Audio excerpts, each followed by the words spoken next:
Hi, Teresa. How you doing? No, I'm having my difficulties.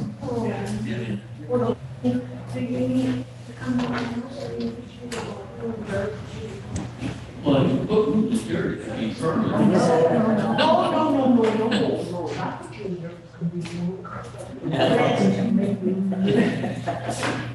There you go. I would anybody. Everything good? Well, anyway, my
Today's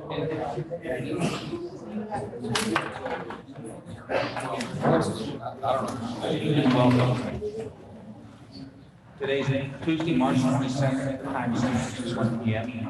And this is a regular scheduled meeting in Rockport.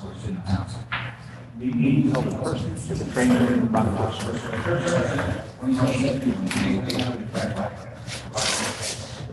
Members of the public can view the meeting remotely via Zoom. Public participation is valued. Citizens wishing to express their views on any topic or agenda item can electronically submit a citizen participation form in order to register to speak by going to the city website.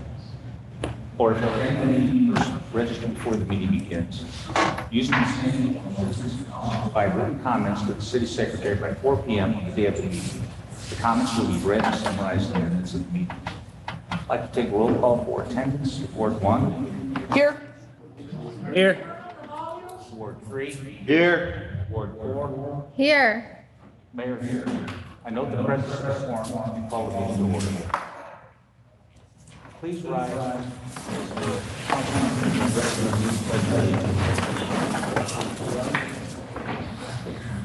I pledge allegiance To the flag of the United States of America and to the republic for which it stands, one nation, under God, indivisible, with liberty and justice for all.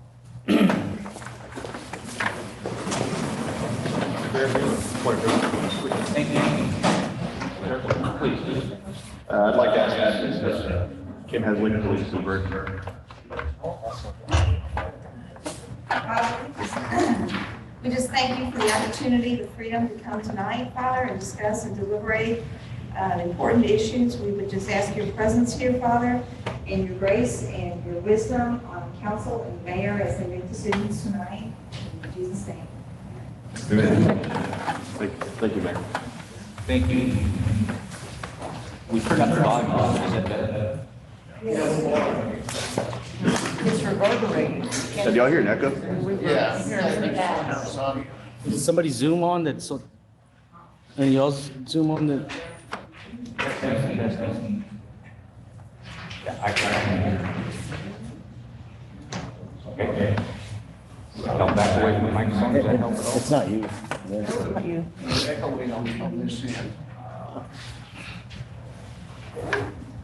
Believe our record writing is working.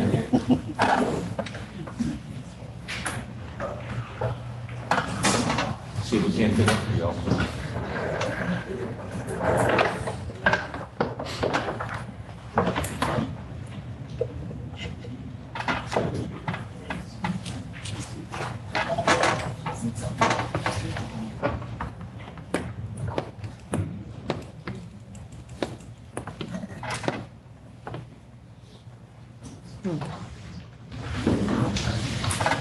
Can you test it, Mayor? Test. Testing, testing. Mic check, 1, 2, 3. Still have the echo. My son says my mic check, 1, 2, 3. I don't know what it means. That sounds. One speaker Does that, that mean? maybe we're announcing a race today or something. Yeah, there you go. We're announcing a race, that's what it is. Corpus, remember Breezy? Who remembers Breezy? There goes Breezy. Corpus Greyhound track.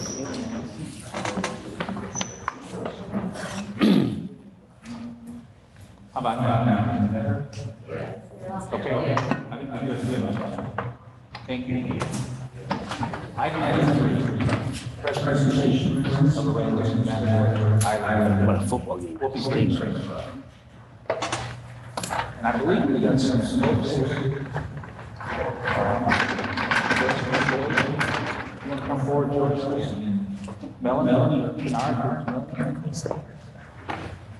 Yep, okay.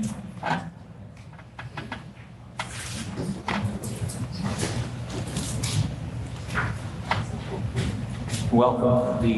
The city funds the perimeter ranches category wild refuge beginning in 2015 with Whoopie Brings Trust donate $5 for each registration to the group to assist with the crane habitat refuge.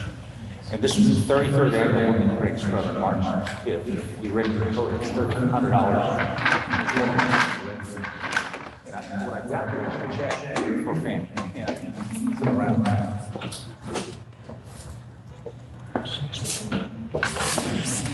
Just right where you're at there. And this is really a great job you all do. I really appreciate it. They should be commended for everything they do with the whooping cranes.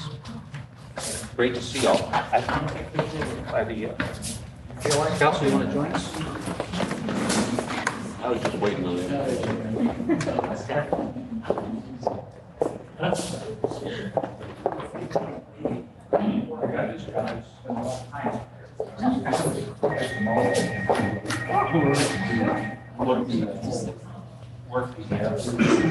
My wife and I, it's just the actual.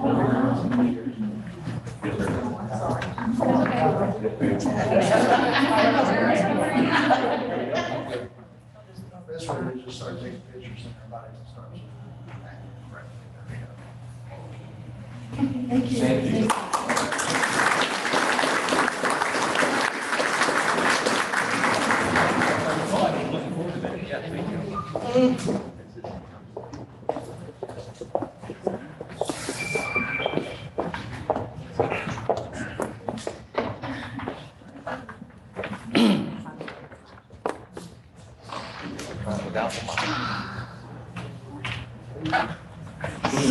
Item number 4.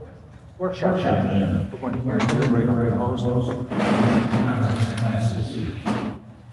Got the presentation of your staff.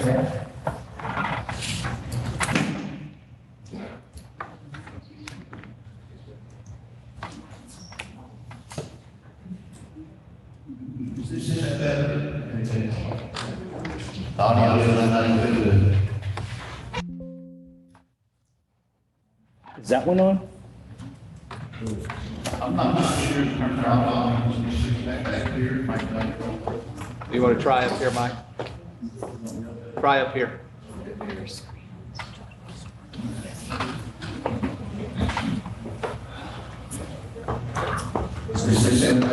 No.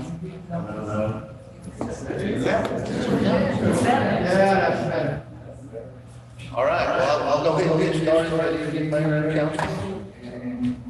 Citizens, join us, thank you all for being here. We all understand how sensitive this subject is within the community, as it is the roadmap for our future. And this is something that we have been working on for the last. Driving me nuts. We've had meetings, turn over meetings. Stop. Time out, Mike. We gotta fix this. Can we turn off the PA system and try that? Let me just turn this one speaker off.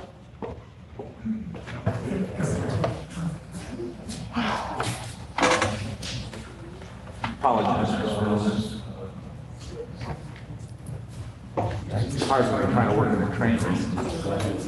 It's not set up for this type of meeting. We unplugged one, is that better? No. So, No, you sound the same. All of them. so can we, if we can try it, if everybody would speak up, can you hear me? We need this speaker. Okay. Well, I don't know what's best, if we just speak up. Okay? Well, I think. It's not working? I think it's not working. I think we just need to speak up. Probably Okay? our best thing. Okay? So can we turn the microphones off? How about down?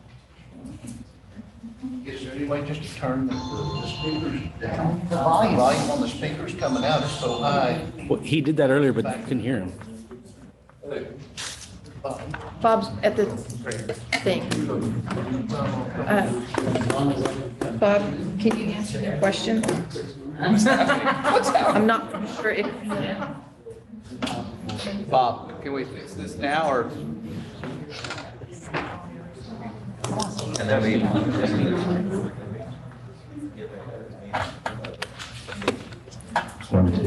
Does that sound better? A little better? No? Yours sounds good. Yours sounds good. It doesn't have the echo. Try yours? Does this have an echo? No. No. It is echoing? Actually sounded good. Right here. Hello? Can you hear me back there? Testing, 1, 2, 3. I turned that one down. Hold on one That second. mic's off. Try it again. Testing, 1, 2, 3. Testing. Try this one. Over here. It worked before. Over there.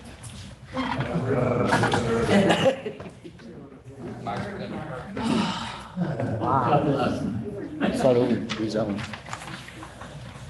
Testing, 1, 2, 3. There we go. That sounds.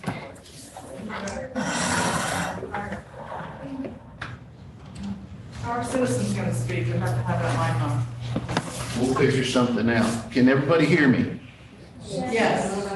Okay, so I'm going to go ahead and get started. As I stated before, I'd like to thank everyone for being here tonight. I understand what a sensitive subject this is for our community as it is our roadmap into the future. And when I say that, I literally mean that it is a roadmap and it is a plan for the future. We've gotten a lot of feedback in the last 2 or 3 weeks from our council members. They met privately with some of the staff members and the city manager. We've gotten information from a lot of our citizens. They've sent out emails. We've gotten some social media posts that have been brought to us, concerns from citizens within our community. And I'm hoping tonight that we can answer some of the concerns and move forward with an adoption of a comprehensive plan for our community that everyone can agree on, that it is a plan for the future and that the plan can be adopted and amended at any time as we move forward. So can we go ahead and move to the next slide? The existing comprehensive plan was adopted in 1999 and reaffirmed adoption with an added land use plan supplement in 2012. It accomplished many of the objectives set out in the plan. It helped us adopt policies within the city. It also helped us adopt ordinances regarding zoning, subdivision, and plats. It helped with our drainage and flood damage prevention. And it also helped us establish one of our capital improvement plans since 1999. This plan is out of date, and we are definitely a different city than we were in 1999 or even 2012. What is a comprehensive plan? A comprehensive plan establishes guidelines for the future growth of Rockport. It deals with transportation, housing, land use, economic development, and the guidelines provide options to the citizens, the staff, and developers for the future development within our city. It offers development strategies that may be used to meet the needs of our community. And it protects established neighborhoods. What a comprehensive plan is not a document that, not a document that any rights may be vested under, because it is a plan and not a regulatory document. Just because the plan recommends something, the council is not obligated to grant the zoning or use that the plan recommends. It does not change the current zoning ordinance or change any zoning within the city. It does not dictate high-density development, and other than existing zoning, it does not dictate how a landowner may develop their property. These are some of the things that we've heard from a community over the last 2 to 3 weeks. If the city adopts the amended comprehensive plan, developers will have the legal right to force the city of Rockport to approve high-density rezoning request. The comprehensive plan in no way obligates the city council to approve high-density zoning. It merely identifies different development strategies that may be used to address the needs of the community. Rockport City Council is set to push through a 20-year comprehensive plan, a citywide ordinance adopting new land uses and zoning ordinances. The comprehensive plan does not change any of the existing zoning designations within the city. All current zoning remains the same or unchanged. The plan doesn't change any zoning. High-density zoning in the amended comprehensive plan will abolish the current R1 residential zoning ordinances, cutting the city's current minimum 7,000 square foot lot size down to 2,200 square feet. The plan does not abolish any current zoning designation, and it allows for possible flexibility. Citywide land use changes from residential to commercial in the future land use map. No residentially zoned property has been changed to commercial by the future land use map. And remember, the future land use map does not designate zoning. The talk of inclusionary zoning. The only mention of inclusionary zoning in the plan is as a recommendation of what council could allow in the future. It does not dictate or tell the council they must allow. Density by right. The plan does not give or create this right, nor can it be interpreted to do so. Reducing the minimum lot size for R1 residential to 2,200 square feet. Again, there is no mandatory reduction as mentioned here. The plan only identifies flexible alternatives that may be considered. Reducing minimum living spaces below the current 500 square feet. I believe our current ordinance is 600 square feet is the minimum for a living space. There is no mandatory reduction as mentioned here. The plan only identifies flexible alternatives that, again, may be considered. Tax abatement and tax incentives. These are merely tools that the council may utilize. The council is never obligated to grant these incentives or abatements. These types of things, as I've stated before, most of what's in the plan gives recommendations to the council of what their options can be. Please remember that each particular development request has to go through the same process. Usually it starts with staff interaction. Staff meets with the potential developer. We listen to them, we go over their request, we put it up against the codes and ordinances of the city. We tell them what our requirements are. We tell them what they're required to do. If they're not zoned properly to the request, we tell them what the process is to go through the rezoning process. And that process goes before the Planning and Zoning Commission and the council. If they can get through that hoop, then they have to come in and they have to designate to the staff of what their development is. And the next thing that we do is we look to see, number one, how does it fit on their property? Is it platted properly? Do they have enough room on the property to do the development that they're requesting? In other words, will it fit? Do they have the proper setback requirements? Do they have the proper parking spaces that are required? Do they have emergency access? So the staff goes through all of these things, and then once again, once we've gone through that with the developer, the next step is they come in and present the project, and they go through the process again with the council being the final authority.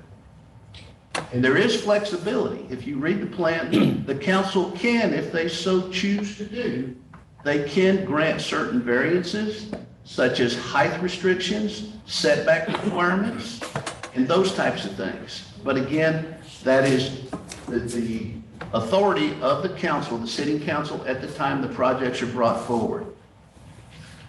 This is an excerpt from the comprehensive land use plan from 1999 and 2012. The future land use plan provides a general picture of how land use may be arranged to reflect the growth goals and objectives of the city. It is important to note that this map does not serve the same purpose as zoning. There are several things, like I said, we got another email that was sent to us, and it had a number of bullet points. It was about 16 or 18 bullet points, and it was indicating that the plan was dictating to the council that they must do certain things. Once again, the plan cannot and does not dictate to the council what they must do. It gives them multiple options when people come in and want to develop. The future land use map is developed it's basically just a map with an idea of what our city might look like in the future. And we've talked about this before, our business corridors along FM 2165, 3036, Highway 35, Highway 35 Business, and Highway 35 Bypass or feeder road. Those are our business corridors. There are some areas in the downtown area that are colored for business because it is a business district downtown. We also talked about the integration from commercial to residential.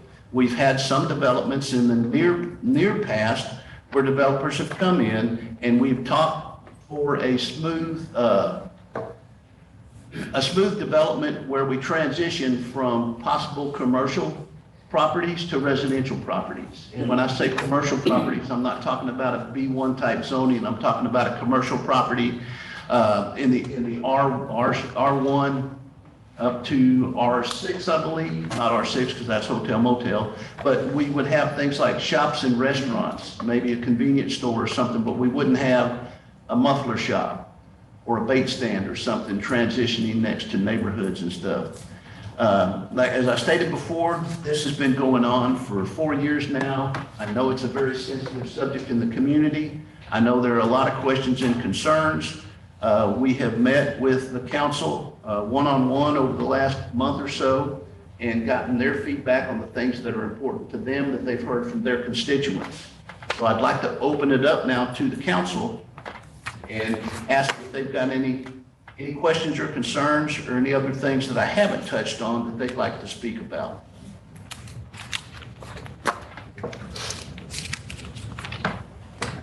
I'll start. Can everybody hear me?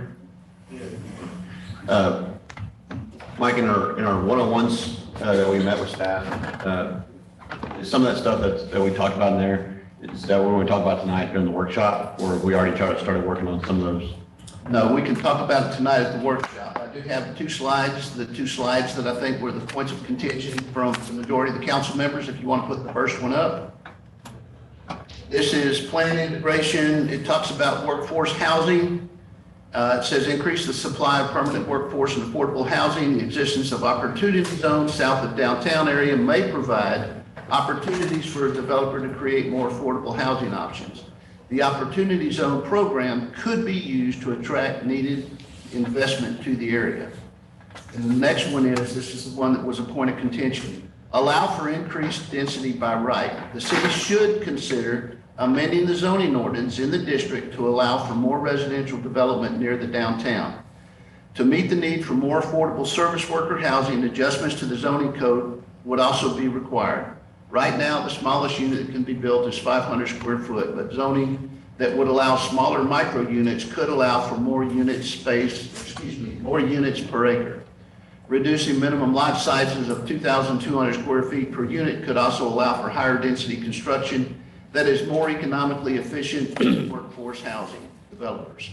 And again, these are recommendations. If someone comes in with a request, and we get requests all the time. I came out of the auto parts store the other day and some gentleman stopped me and told me he had just purchased a piece of property across the street next door to Eileen and across the street from Taco Bell in that area, Bench 35. And he wanted to know if he could have a business there and live above the business. And the answer is yes. If he goes through the proper process and makes sure it's zoned properly and everything else, can he do those things? Yes, he can. Could a developer come in here and say, I've got an idea for micro apartments in downtown Rockport? Yes, a developer could. Whether we have this plan or not, if somebody came in here and had that request, we would entertain that request. We would go through the process with staff, talk to that developer, find out exactly what it is that they're proposing. If it fits within the codes of ordinances that we have and everything else, our next step was bring it to the planning and to the city council for you to vet it and make the final decision on what you want our community to look like. And you can say no. There's nothing that says you are regulated to say yes just because someone comes in and asks. Okay. Now, if we wanted to strike this from the comp plan, I guess, Dan, we would need to make that, and the next, for the action item, right, we need to strike that as an amendment to the. When you make your motion, this is on page 63. Yes, sir. 83. Well, oh, I'm sorry. 3 of the comp plan, 83 of the agenda packet. But, so, sorry. And the next page is also an area that some of the council members had concerns on. This one, for those of you that can't see, additional housing development strategies, and again, strategies being the key word. High density zoning or density bonuses. could require or encourage developers to include more units within a given area. Increasing density in low areas can draw development out of hazardous zones. Increasing density can also increase accessibility in areas where there are community facilities and amenities such as stores, schools, parks, and medical centers. Inclusionary zoning or policies require or encourage a percentage of affordable units within residential developments. The developments are commonly made up of multifamily units, but can also be for single-family units. The goal is to provide the same quality of housing at the same amenities to a variety of income levels and eliminate the stigma associated with segregated low-income or affordable developments. And then accessory dwelling units, or ADUs, are typically smaller units constructed on lots with larger primary housing units, but the accessory unit can also be included in the primary structure. Most zoning ordinances restrict property owners from renting out accessory units. Communities that wish to accommodate more density, affordability, and rental units should include specific language in their ordinances for ADUs. And then tax incentives or abatements are exemptions, reduction, or delays in tax payments for developers. They can be granted when the property is purchased or while it is being developed. The developer benefits financially, but the city specifies how the incentives relate to increasing housing unit density or affordability. And again, these are strategies. They're not rules and regs. They're not law. These are just strategies that a city can adopt or a city can use. If someone comes in and so requests, we can use these strategies. If council so chooses to remove some of these strategies from our plan, that can also be done. Okay.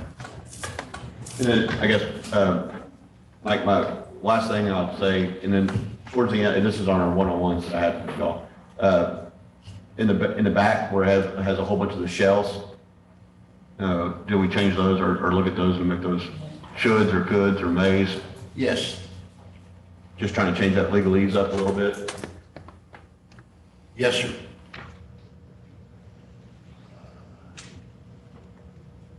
I'm trying to find it.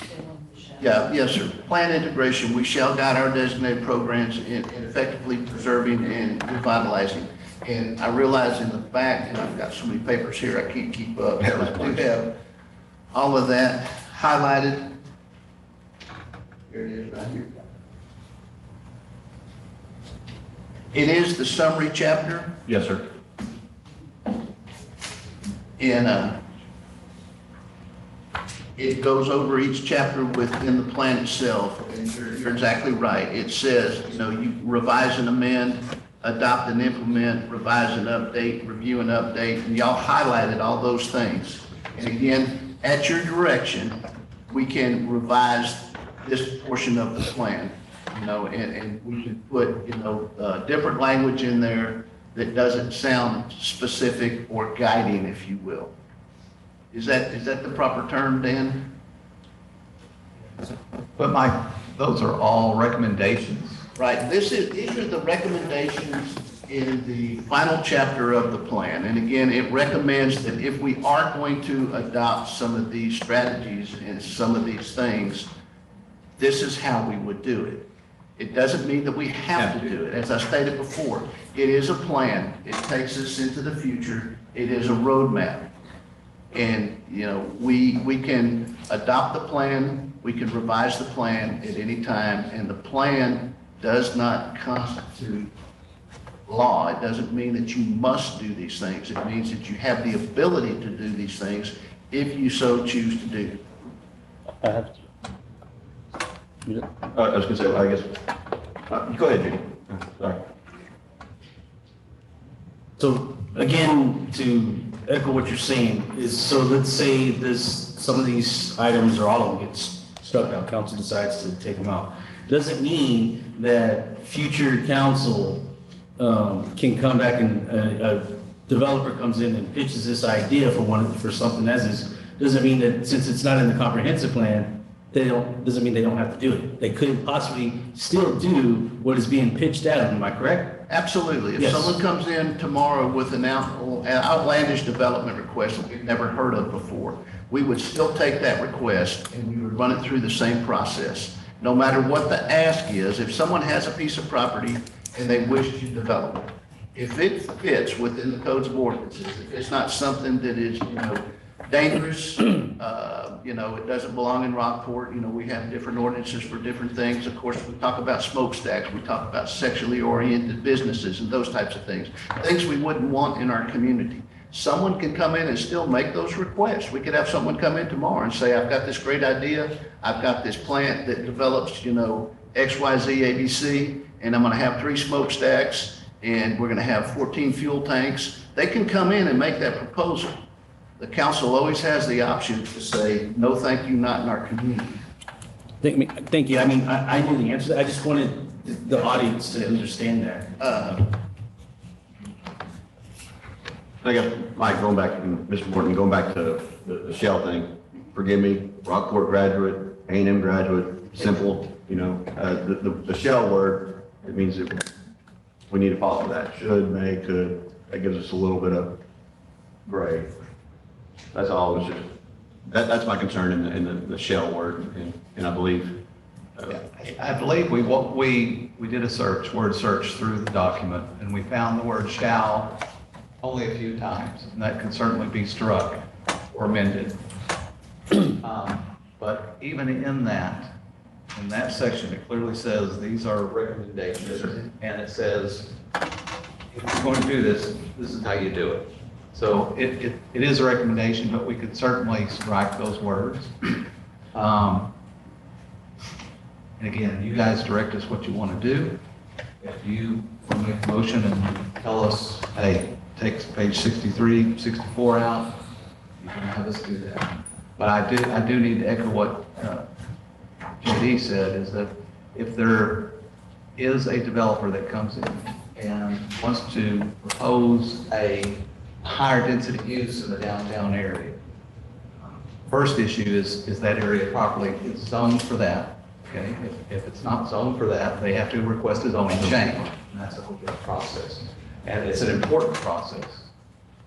But even if we strike these things, it does not mean that developers in the future may not come to you as a council and ask for these things, or put it out there for you to consider. Dan, do we have that Shell word? Can I just start, for point of clarification, we did a word search through the entire document, and the word shall appears 5 times. All right, the word will appears 113 times. And again, that doesn't mean anything. If you want to go through the entire document, especially the final chapter, which is kind of a comprehensive review of what's in the document, and make recommendations for changes to that, we can do that. Can I make a statement more than a question? So I believe, just talking to committee members in here, when this was made, when people went to these workshops and had this come out for their future, one of the main things that they're thinking about is our desperate need for workforce housing and affordability. We do not have that here for our workers. I know people come up with saying, well, manufactured homes, but especially coming right after Harvey, these people have have a manufactured home that might not last through Harvey. So that's not a security for them. That's not a safe place for them to raise their family or have a place to live and work in our community. So coming out with options, having these abilities to come out with a bigger, more options, more ideas, how we can fix that in our community is why these things will come up, is what my understanding is. And I want to put that out there that we, as a middle class person with a family in this community, as friends that work in this community, as people who cannot afford living, we desperately need that in our community. And we have to think outside the box, and we have to have those options. If we don't, we're not going to be able to give that to them. If you just say no to everything and make it a blanket statement, we're not going to be able to have those ideas out there to fix that in our community. And I just want to put that statement out there for everyone. It's just coming from my own personal opinion on that.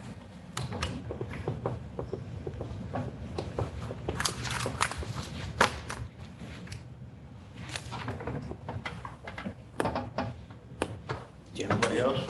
Questions or comments? I do, Mayor.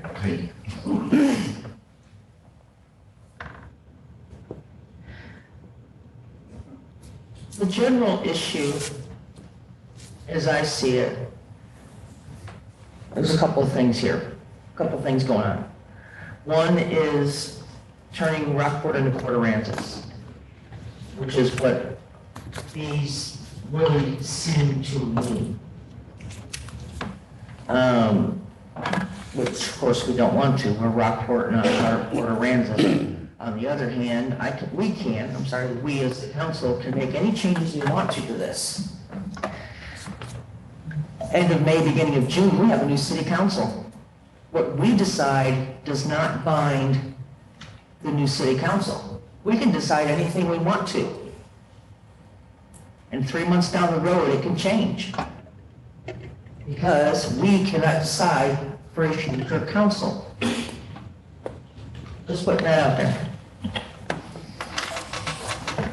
Again, if the plan is adopted, again, it is just a plan. There is nothing binding about the plan itself, so you are not dictating or obligating future councils to a decision that you make. The plan is still the plan, it's still just that, a plan. And anybody that's sitting in your chairs in the future, now or after the election in May, they have the same option that you would as a council person to vet the development as it comes in and make the decision that you think is best for our community. As doing that, as listening to your constituents as you have in the past. I do want to mention one other thing, one of the notes that we got, and it's a very good question. And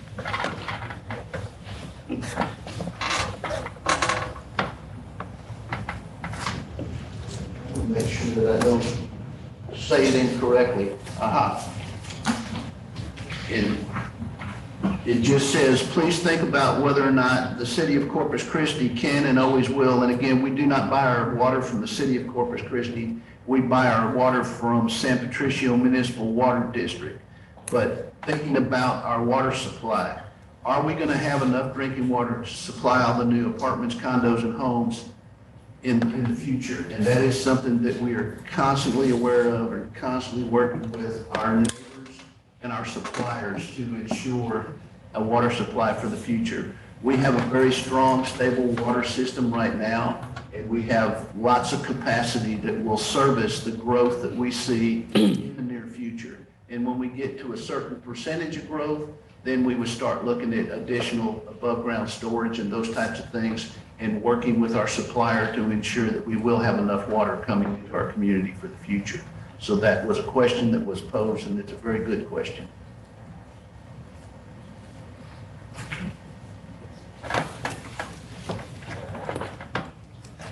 Councilman, any other questions?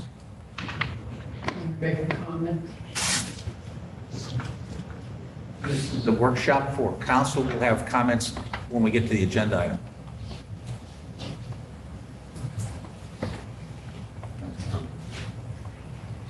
I have a question. Again, this will come up when we get to the agenda item. Okay, thank you. Do we have to, do we adjourn? Yeah, we need to adjourn from the workshop? Workshop? No. I think we are. No. We just move on to the next agenda item. And thank you to staff for all that work. Yes, thank you. Agenda item number 5, citizens to be heard. At this time, comments limited to 3 minutes will be taken from the audience from persons who have signed the speaker's card located on the table in the back of the training room of the service center and delivered to the city secretary before the meeting begins, or written comments received at 4 p.m. on the day of the meeting on any subject matter that is not on the agenda will be read and summarized in the minutes of the meeting. Persons wishing to address the council and who have registered using the citizen participation form will have up to 3 minutes to speak. In accordance with the Open Meetings Act, council may not discuss or take action on any item that has not been posted on the agenda. While civil public criticism is not prohibited, disorderly conduct or disturbance of the peace is prohibited by law shall be cause for the chair to terminate the offender's time to speak. I've got a lot of different cards here, but I believe Under citizens to be heard, I've got one, Nancy Bolte.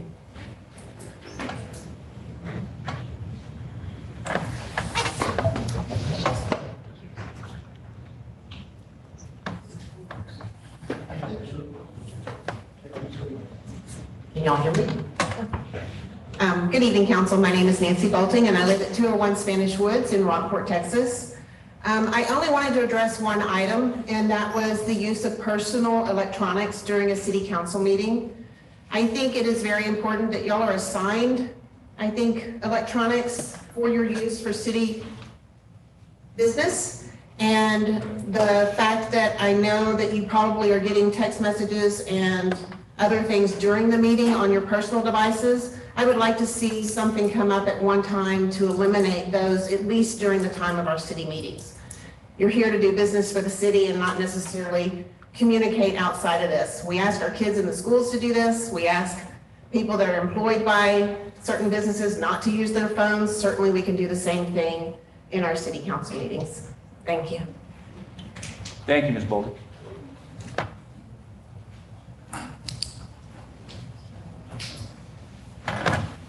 And I believe everything else is on an agenda item. Sir? No, I turned in a card.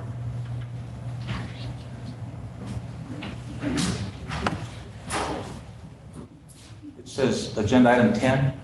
Yeah, I turned in a card on 5, citizens speak heard. Are we able to speak on 10? Yes, you're going to speak on 10. I want to speak on both. Well, next time fill out a card for each one.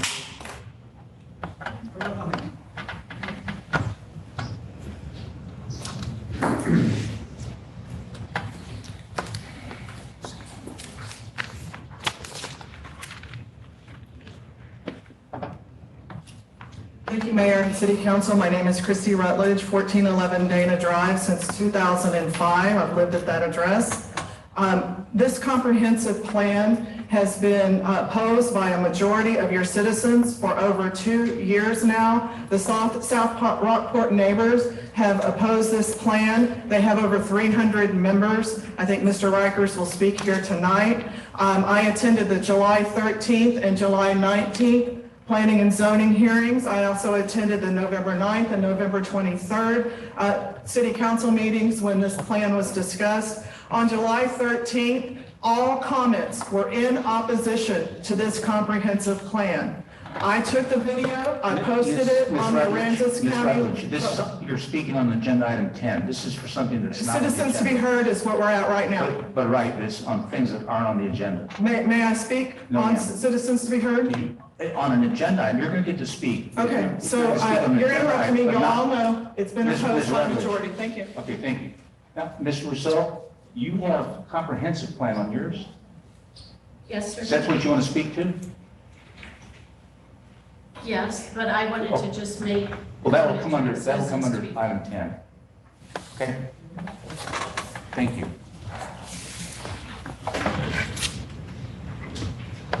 Okay. We have no more cards. Moving on to the consent agenda. All consent agenda items listed are considered to be routine by the City Council and will be enacted by one motion. There will be no separate discussion of these items unless the City Council members so request, in which event the item will be removed from the consent agenda and considered in its normal sequence on the agenda. Council, anyone wish to remove any of the consent agenda? No, sir. Motion to approve the consent agenda? Second. I have a motion from Mr. Brundred, a second from Ms. Jackson. Ward 1. Aye. Ward 2. Aye. Ward 3. Aye. Ward 4. Aye. Mayor, aye. Thank you. Moving on to item 8, public hearing.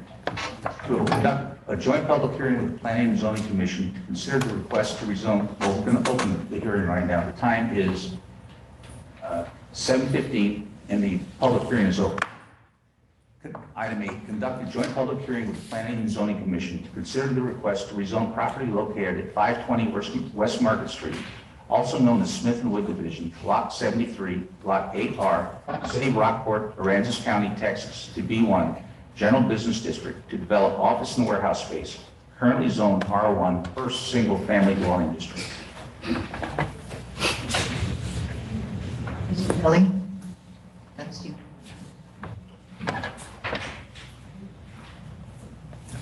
We have a quorum. Thank you. Hi, thanks, Mr. Mayor, City Council. I have a business. I've been working here in Rockport since 2012. Can we get your name and address? Sorry, name's Travis Kelly. The property address or my home Your address? home address. Home address is 2124 St. Charles, Portland, Texas. I own the property there at 520 West Market Street. I'd like to relocate my office space there. Met with the city, done the pre-development meeting and stuff like that. Just want to make myself available if there's any questions.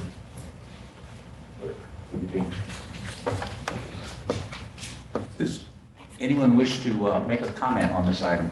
Agenda item number 8, during the public hearing?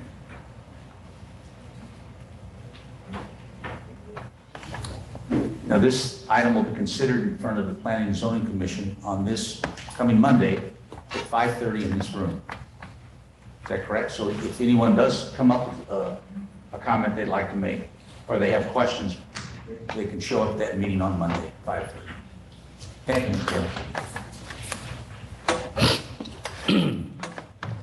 Item number 9, conduct a joint public hearing with the Planning and Zoning Commission to consider the request to rezone property located at 1702 East 18th Street, also known as Lot 103, Block 250, Florence Rickheimer subdivision, being 9.99 acres, City of Rockport, Aransas County, Texas, to R5, second multi-family dwelling district, to develop 6 to 8 residential houses for long-term rental, currently zoned R1, first single-family dwelling district.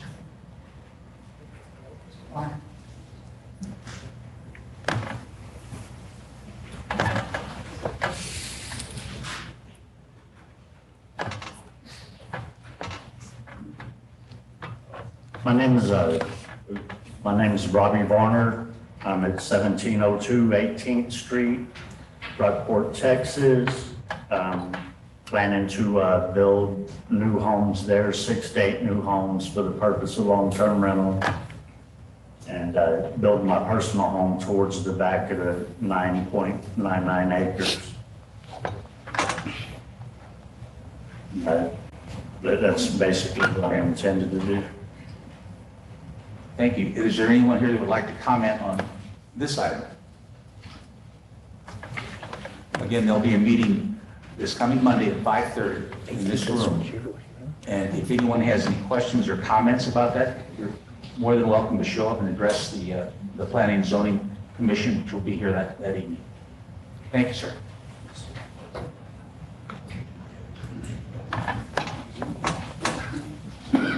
Time is 7:19, and Planning and Zoning is closed.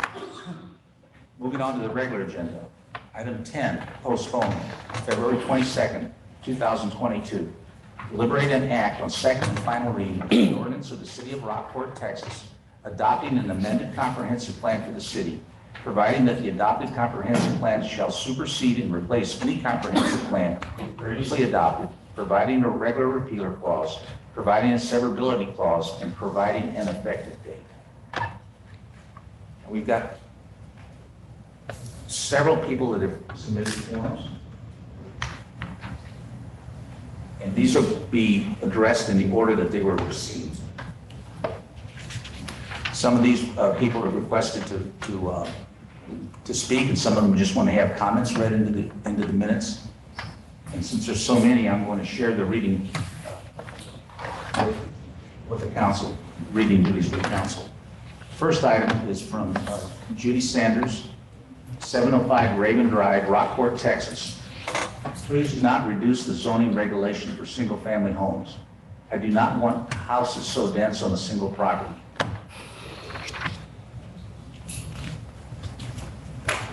Second item is Jennifer Shaw, 904 Dune Street, Rockport, non-speaker. She has a statement to be read in the record. Here in Texas, the legislature rules the public, the counties, and the cities. The legislator is the parent. The city is the minor child who must follow the parent's instructions whether they like it or not. That rule of law is controlling in Texas, even if a city is a home rule city with a charter adopted by the voters. When the legislature speaks, we as a city must obey. All the flowery or clever words imaginable will not convince any court to the contrary. The Texas legislature enacted Local Government Code Chapter 211, regulating zoning by the cities. Listen to the words of Chapter 211.004A very carefully. Zoning regulations must be adopted in accordance with a comprehensive plan. As an angry mother might say to her son, when he doesn't clean up his room as she directed, what part of the word must do you not understand? That's the legislator telling our city council that what they enact in the words of a comprehensive plan must be adopted through zoning regulations. If the council tells the owner of an R1 lot, by the way of the comprehensive plan, that the lot owner will be allowed to build a second house or apartment on the lot, the city council must pass a zoning ordinance making that happen. Must, it's a plain English word which the courts will enforce without paying attention to what the city's lawyers argue after the fact, as an exercise of wishful thinking to give the city council members political cover for their prior foolishness. Must means must. In the ordinance text before the city council tonight, to adopt a comprehensive plan, there are a few words here and there, just wishful thinking, implying that this comprehensive plan is advisory only. For example, at the bottom of the first page of tonight's ordinance, it says, following adoption by the council of the comprehensive plan, it shall serve as a guide to all future council action concerning land use. That's wishful thinking by the council. Must means must.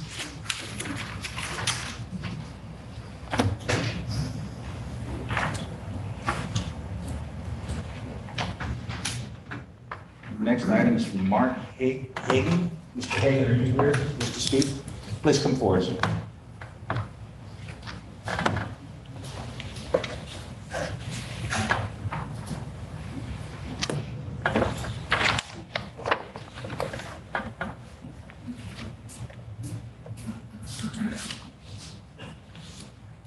Good evening, Mayor, City Council, and most importantly, citizens of Rockport. I am Mark Hagan. I live at 604 Silverado Street.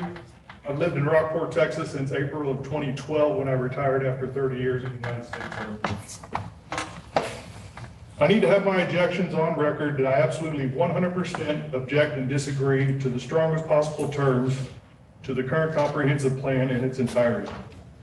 In particular, any reference to the decreasing of lot size, decreased minimum housing square footage sizing, increased in building height restrictions, inclusionary zones, opportunity zones, any reference to increased density development and or tax abatements.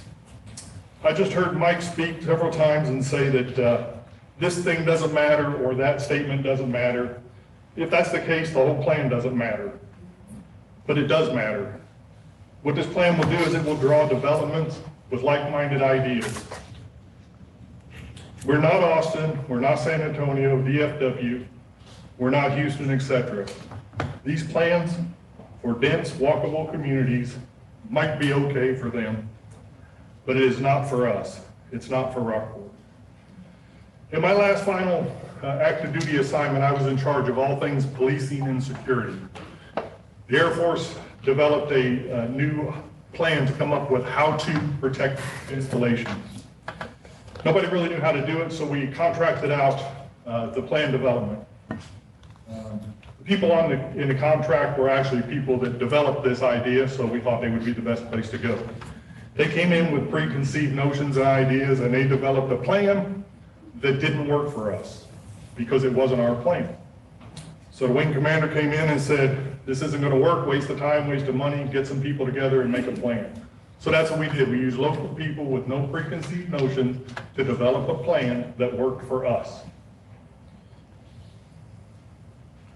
Similarly, Rockport was selected by somebody for some reason to develop this plan. They came in with preconceived notions and basically developed a plan based on those preconceived notions. It's no wonder that the students are part of this process because that's the way they were trained. These are the recommendations that they made. I just have to just say in no uncertain terms, do not approve this plan. It is not good for Rockport. Thank you. Thank you, Mr. Hayden.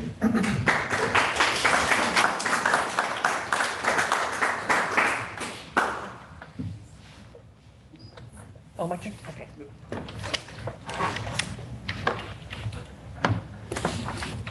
I have a non-speaker for Arthur Perez, 126 Norwood Oaks Drive. Thank you for this opportunity to voice my opposition to Agenda Item 10, the Comprehensive Plan. I was born in a small hospital here in downtown Rockport in 1960. The building was actually still there. I graduated Rockport Fulton High School in 1979 and soon after moved to the Houston area. I was fortunate to find gainful employment and recently retired with 40 years service with ExxonMobil Chemical Company. The last few years of my tenure, I was part of their project in Gregory, Texas, and was fortunate that my company assisted me in relocating to my beloved Rockport. I did not look for a house anywhere else. I say all that to say this. That project, just 22 miles away, will be an economic boon for this entire area. If we don't screw up what makes this quaint little town unique, imagine our graduates not having to move away to find employment. Picture them being able to drive a short distance down the road and being able to afford a nice home here in their hometown. I would have loved to stay here because I could have spent more time with my parents, who were also lifelong residents. I am certain it takes a special type of person to serve on city council or commissioner's court. I imagine a person can be pulled in all different directions. What is unfortunate is when a representative is pushed in a particular direction against the wishes of constituents. I hope that is not happening here because frankly, I have not heard any neighbor state higher density would be a good thing for our community. Higher density is synonymous with congestion, and hasn't this city and county already been hand-wringing because of infrastructure issues? I am not against progress, but if last month's local election was anything, it was the voters reiterating that they will have a say in the direction we are to take. My wish is that the comprehensive plan be shelved until the next mayoral election to ensure there is clarity of the voters' wishes.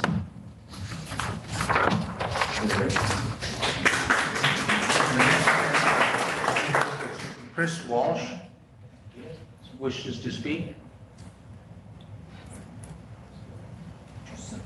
Mr. Walsh, are you here?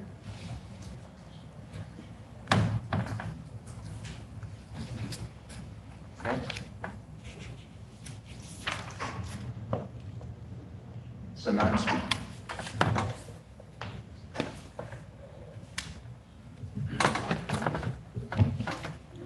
Candace Sargent, 214 Portia Avenue, Rockport, Texas, 7382.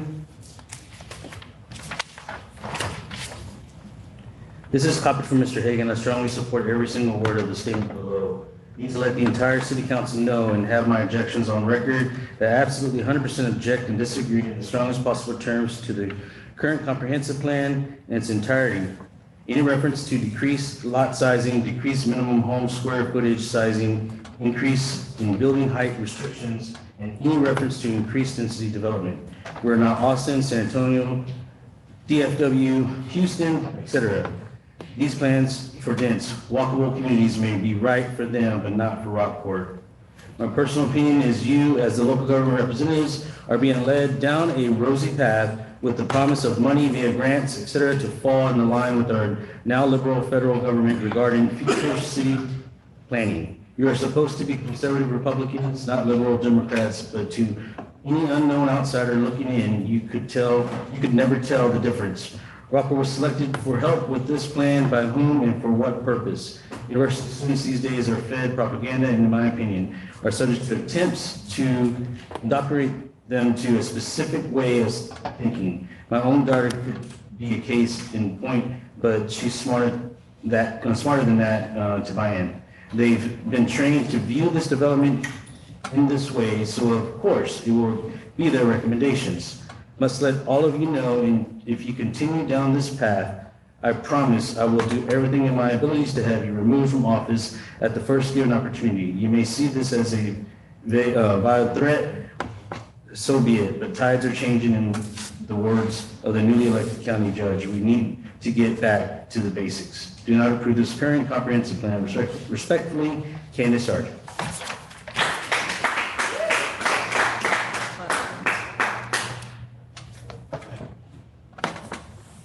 I forgive me if I mess up that last name, Fran and JP Grieve, 1304 South Church Street, Rockport, Texas. We have read the proposed plan for the city of Rockport concerning a plan for the future growth of our city and have several objections. To the present proposed plan, which include but are not limited to these objections, on lots which not contain a single house that can be torn down and replaced by dwellings which will allow for small, multiple family dwellings without a rezoning hearing or input from the current residents of that neighborhood. We feel this increase in density to present neighborhoods would have a negative effect on the existing neighborhoods and the residents of said neighborhood. Awarding density bonuses to builders above what zoning is now in place, increased heights of apartment buildings and lowering of square footage of dwellings, and changing requirements of areas with mobile homes. For these and many other reasons, we respectfully request that this comprehensive plan be vetoed. Thank you.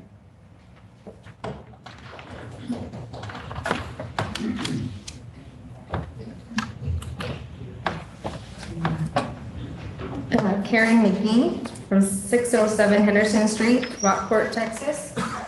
She is going to be in opposition. She says, I do not support the 20-year comprehensive plan to adopt new land uses, zoning ordinances, nor the density by right, tax incentives and abatements, or opportunity zones to incentivize high density development.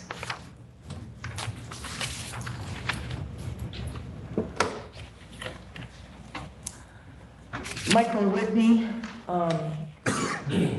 in opposition. I do not want Rockport to become a Port A lookalike. Keep it small and respect individual homeowner properties.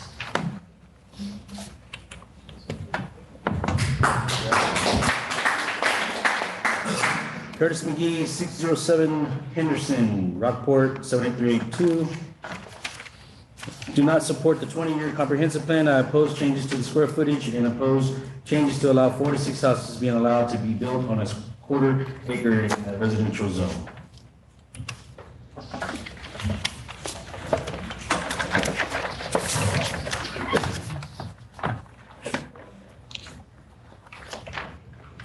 Irene Lubica, 1108 South Austin Street, Rockport.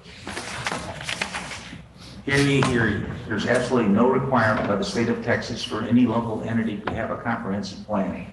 This is opposite to what our Rockport city managers have been telling us.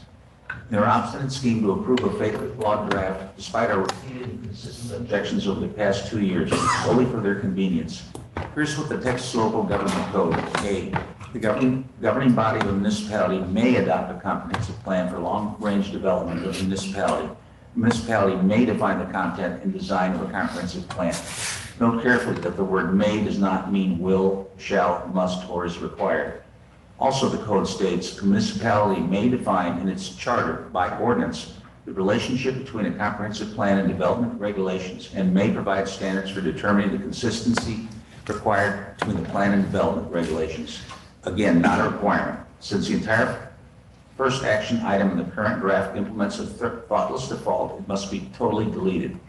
The only positive thing I see in the most recent draft is a new future land use map, which relegates most commercial growth to the bypass corridor and other major arterials that are already commercialized. However, it should go a step farther and preserve all single-family actual land uses by the more accurate ACAD standards, residential neighborhoods, particularly near our bays. However, the rest of the draft is poorly cobbled together, it being hijacked by college students who imported a lot of liberal progressive notions from urban areas that are detrimental to the quality of life in a small coastal town. The bottom line is the city council should not approve a bad comprehensive plan that taxpayers, homeowners, and residents can't tolerate.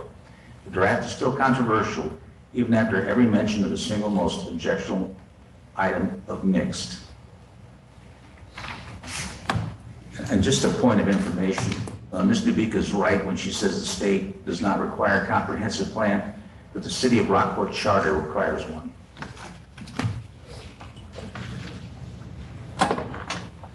Maddie Wagner, 105 Oakmont Drive, Rockport, Texas, 78382. In opposition.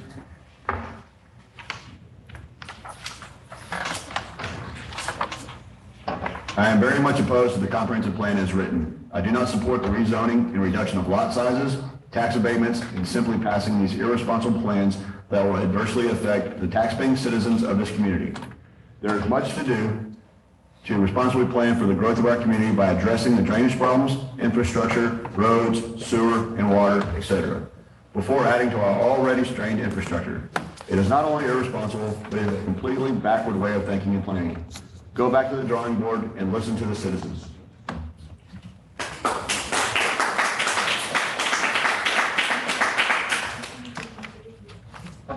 Noreen's, I'm gonna mess this up, Sedabri, in opposition. Oppose adopting the amended 20-year comprehensive plan you have proposed. There are many proposed changes that I don't believe are in our best interest or us as residents and for our town. And that adopting this plan opens us up for future lawsuits and by developers. I support Andrew King's objections and recommend changes to the plan proposal. The next item, the next form is from Andrew King, who wishes to speak.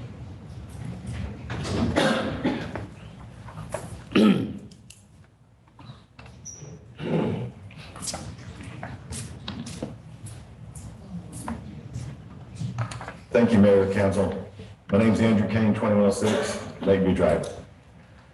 I'm actually surprised that we're here on a second reading of an ordinance that's had such substantial change from when it was first reading a year ago. I question the fact that this is eligible for a second reading with all the changes.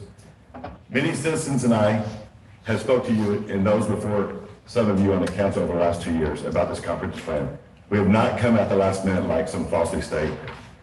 I won't waste your time repeating what I've said for years about dense development between 200 square foot lots, smaller house sizes, stormwater runoff implications, inclusionary zoning, development by right, citizens paying for infrastructure to attract new property owners and new businesses who might receive tax incentives and property tax abatements. I will repeat and continue to remind you that when you hear this is just a plan, you heard tonight, it is factually incorrect. Our charter, the plan itself, and state law dictates that this ordinance and zoning must be changed to follow the comprehensive plan. Not should, might, could, but must. I wish that what Mike was saying was in the plan, but I know it's in the plan on page 153. Action item 3.1.1.1. Revise and amend the zoning ordinance in accordance with the recommendations indicated in this plan. We can go to Texas state law, local government code title 7, section, bear with me, 211.004, compliance with comprehensive plan. Section 8, zoning regulations must be adopted in accordance with the comprehensive plan. Right on with A&M 2, and I can look up the legal definition of the words shall, will, and must. The legal definitions of that is always suggest an absolute obligation. So please understand you are passing an ordinance, which is municipal law that must be followed in detail. The future recommendation land use map is basically a massive rezoning of private property that developers will state the plan. The developers are going to state when they come to design changes, this follows the plan, it follows the recommendations when they come to develop its development. I believe you still have time to get this on the May ballot.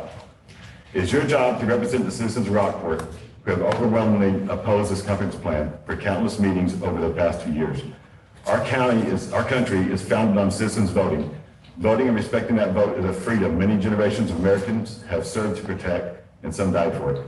This is a huge plan to guide the city's direction for the decades to come. It touches everyone in Rockport. If this should not be given to the citizens for approval, then what should? Let us vote. Thank you.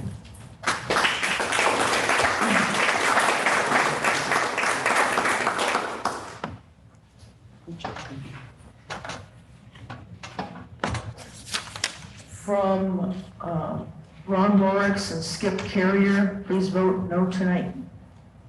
Here's the easy one.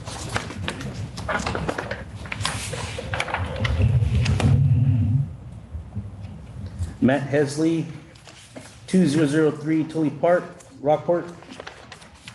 My name is Matthew Hesley, Ward 3, 2003 Tulip Park, Rockport. I support a motion in today's council meeting, March 22nd, 2022, for council vote on regular agenda item 10, adoption of the amended comprehensive plan.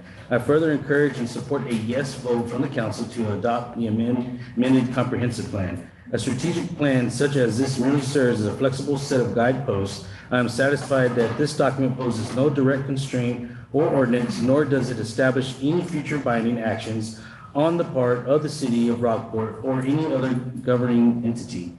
None of us knows what the future holds, and there is much room down the road for debate on the consultation and application of this plan, along with later opportunity for prospective amendments. I respectfully ask that the council bring the plan to vote and then vote yes to adopt. Thank you.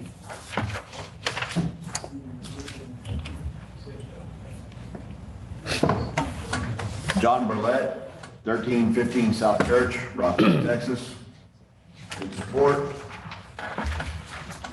Mayor and council members, I encourage you to take action as my elected officials to vote to pass this comprehensive plan. It has been reviewed numerous times by your staff and council. The plan has been adequately discussed and explained to the community multiple times.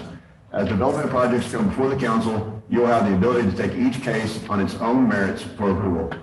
We all need this plan to be implemented now to proceed to provide concurrency for the long-term success of our city.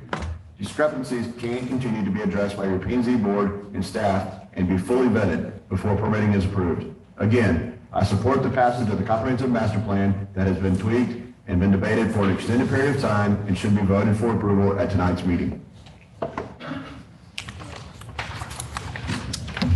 Carolyn Matthews, 1368 35 bypass number 12, Rockport, Texas. She is in support of the comprehensive plan.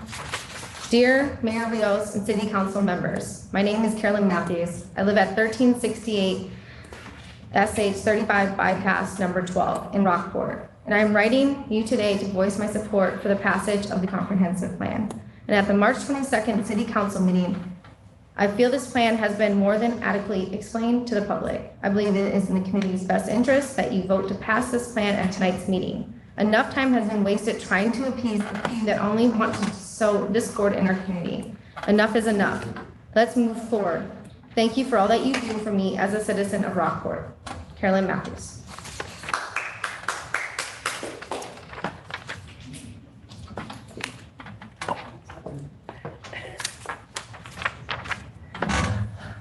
From H. Carey Garner. Dear Mayor Rios and City Council members, my name is H. Carey Garner, and my family has owned our home at 6 Clam Drive in Rockport since 1966. I am writing to you today to voice my support for the passage of the comprehensive plan at the March 22nd City Council meeting. I feel this plan has been adequately explained to the public. The plan has been discussed in detail, and I believe it is in the community's best interest that you vote to pass this plan at tonight's meeting. This plan provides a roadmap for the future of our city, and I believe it should be adopted in its current form. I appreciate that you've explained how it can be amended in the future. I also have faith that when development projects come before the Planning and Zoning Committee and the Council, that you will make decisions in our best interest.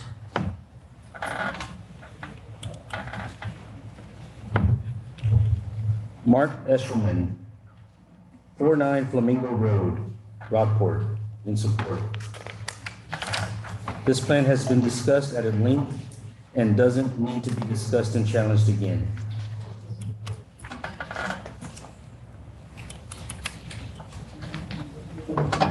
Richard Smith, 131 Pecan Harbor Street, Rockport, Texas. In support. Dear Mayor Rios and City Council members, my name is Richard Smith. I live at 131 Pecan Harbor in Rockport, and I am writing you today to voice my support for the passage of the comprehensive plan at the March 22nd City Council meeting. I feel this plan has been adequately explained to the public.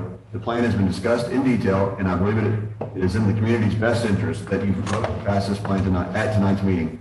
This plan provides a roadmap for the future of our city, and I believe it should be adopted in its current form. I appreciate that you've explained how it can be amended in the future. I also have faith that when development projects come before the Planning and Zoning Committee and the Council, that you will make decisions in our best interest. Sincerely, Richard Smith.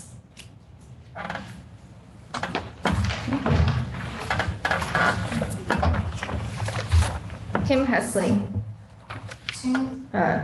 2003 Tilly Park Drive, Rockport, Texas, in support. You want to speak? Oh, I'm so sorry. Sorry. Come on up. You want me to do that now? Yes. Is that okay? Did I get that wrong? Yeah. Yeah, I'm sorry, I read the wrong line there. Please. It's okay. It's Lee 2003 Tilly Park Drive.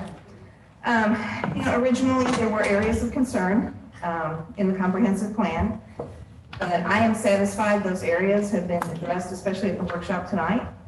What's been needed to be amended, removed, or corrected has or will be. We need to get this passed. We know that there's more work to be done that can be amended again in the future. But I don't think there's anything so serious as to postpone this again.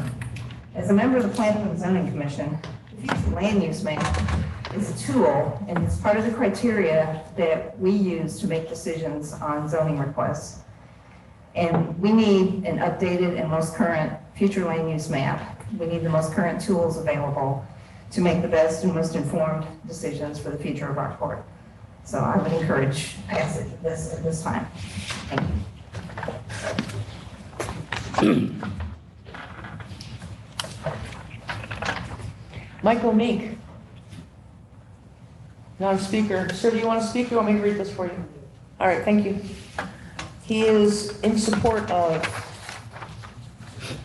all Texas cities operate with a comprehensive plan. Such plans are developed with citizen input and professional consultants and serve as an informative document and roadmap for a city's future. Such plans do not obligate a city to any particular density, zoning, square footage, or initiative. Incorrect information has been distributed by various means in recent days. Statements about what the plan will do is not true. City Council is not obligated to zoning other than what is already in their current zoning ordinance. This updated plan does not change any current zoning ordinances of the city.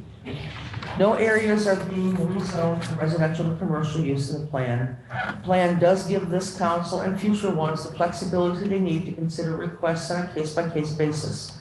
There is no adoption of inclusionary zoning in the plan, and there is no density by right in the plan. Comprehensive plans do not impose such rights. Any developer or citizen can propose what they desire to be built on their property, and city councils can consider if it is the right thing to do for the community within the law and city ordinances. That is how representative democracy works. Most comprehensive plans provide examples and possible strategies for the accomplishment of city goals, as does this plan. That is why certain strategies like Chapter 312 and opportunity zones are mentioned. These examples do not mandate that any city council utilize these strategies. Plans by common practice are updated every 5 years to stay current with best practices and changes to state and federal law. In my previous 33-year employment as head of chamber and EDC in another community, it was my experience that having an up-to-date comprehensive plan was beneficial to all citizens. I urge council to adopt the plan this evening. Warren Hassinger, 2517 Turkey Neck Circle, Rockport. Thank you, Mayor and Council, for the opportunity to address the discussion of the proposed comprehensive plan. I applaud each of you for your time, commitment to serve this fine city. As you've undoubtedly learned many times, your commitments go unrecognized.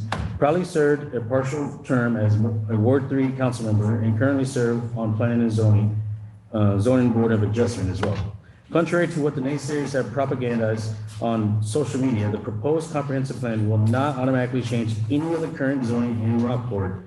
To the contrary, the proposed plan is nothing more than an opportunity to propose non-binding guidance for future growth, corridors, residential development, multifamily, and the like.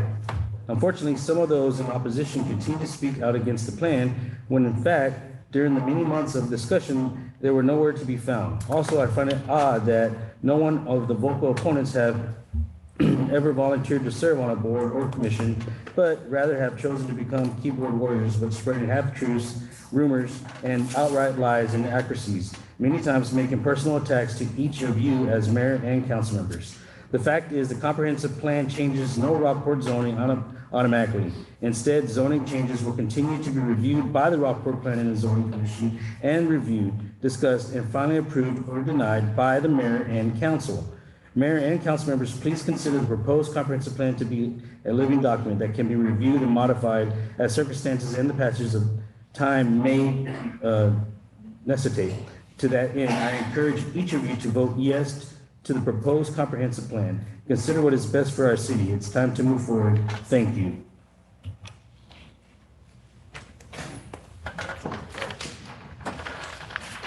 Ms. Bolton, this is the email you sent to us, can you read it out loud? I'd like to speak. Oh, you, Please. Yes, it's your turn.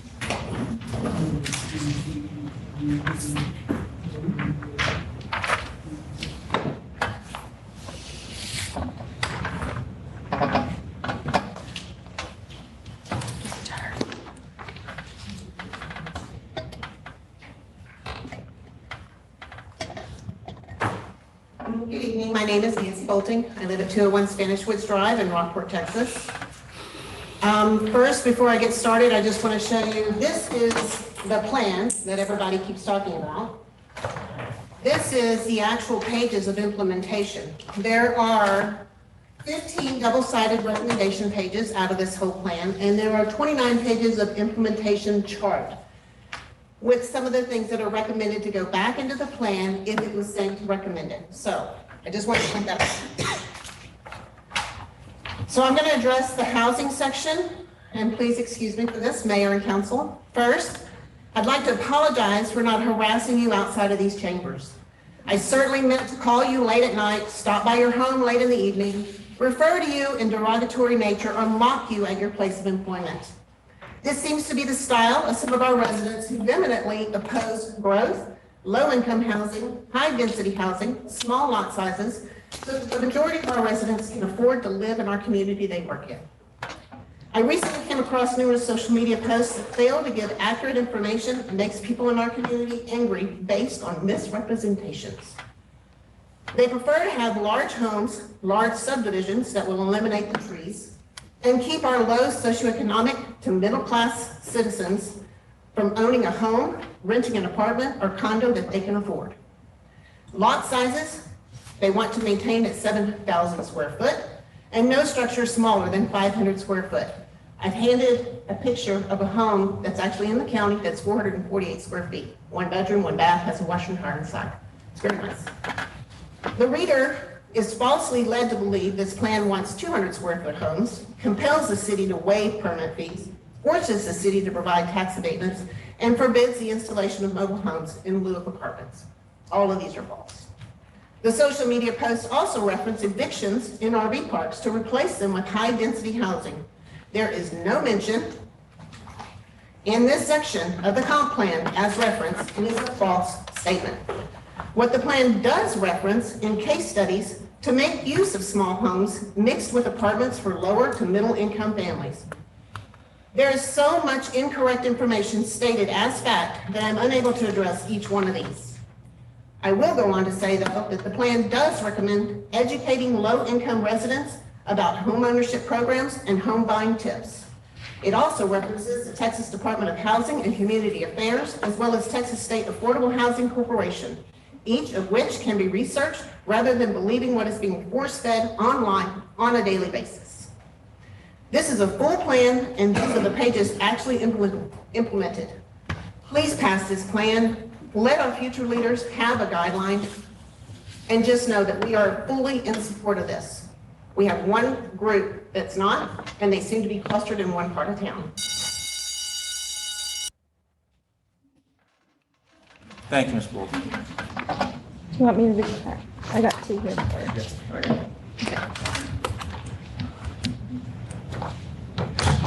John Jackson, 312 Olympic Drive. He's going to be in support. He's a non-speaker. My name is John Jackson. I live at 312 Olympic Drive in Rockport. I want to voice my full support of the city comprehensive plan. I was one of the post-Harvey Planning Committee members and was among the approximately 200 citizens who participated in this process. A plan is just that, a plan. We have a comprehensive plan now, but it needs updating, and unfortunately it has been widely misunderstood, misinterpreted, and misrepresented. I can't talk anymore.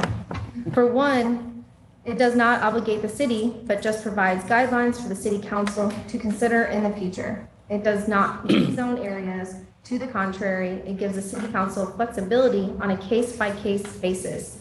It does not impose density levels. Any case that comes up in the future will require the usual majority vote of the Planning and Zoning Commission and the City Council. We've been kicking this can down the road long enough. It's time to adopt this plan and move on. Thank you. And I had another one you gave me. I don't know if it's in order. We have Jonathan Heffron, 210 Champions Drive. He's going to be a non-speaker in support. How many meetings and workshops must there be before the City Council either adopts or rejects the comprehensive plan? This document has been underdeveloped in consideration for 3 years. A lot of citizens and professionals have worked on the plan, as well as P&Z members and City Council members. Revisions and alterations have been made to accommodate citizens' concerns, and additional workshops have been held. With every meeting and in between meetings, there are new arguments and complaints about the proposed plan. Understand that the city's charter requires a comprehensive plan. The city's current plan is well overdue for revision. The plan does not rezone the city. By its very terms in Texas law, no comprehensive plan constitutes rezoning. The proposed plan does not deny citizens rights to protest future rezoning requests. The plan is a guide, and any recommendations in the plan, whether they relate to rezoning or anything else, are subject to the usual rezoning process. Ultimately, P&Z and the City Council must approve any rezoning by a majority vote. It's time for the City Council to vote on the plan, and I urge them to vote in favor of the plan.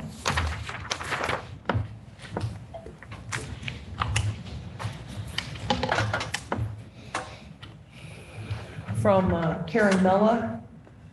I am in favor of the comprehensive plan and encourage you to vote in favor of passing it today.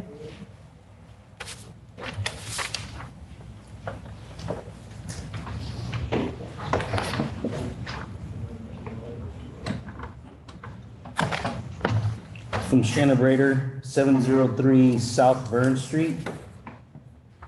Please accept my apologies for not being available to speak in person this evening. While my physical address is technically outside the city limits, my home sits across the street from homes that are within the city limits, and I own a business that is within the city limits. I am in support of the city's comprehensive plan. While there are many topics for discussion as they relate to the comprehensive plan, I will address one that I know quite well, limiting the size of a home to a minimum of 500 square feet. My home, which is my full-time residence, is 448 square feet and is a gym. Everything within my home is less than 2 years old, including the walls, subfloor, ceiling, electrical, plumbing, all appliances, and all finishes. To limit the size of homes to a minimum of 500 square feet is very limiting, and in my opinion is unreasonable, especially given the recent growth in popularity of tiny homes or micro homes. I speak from a very personal level about this issue.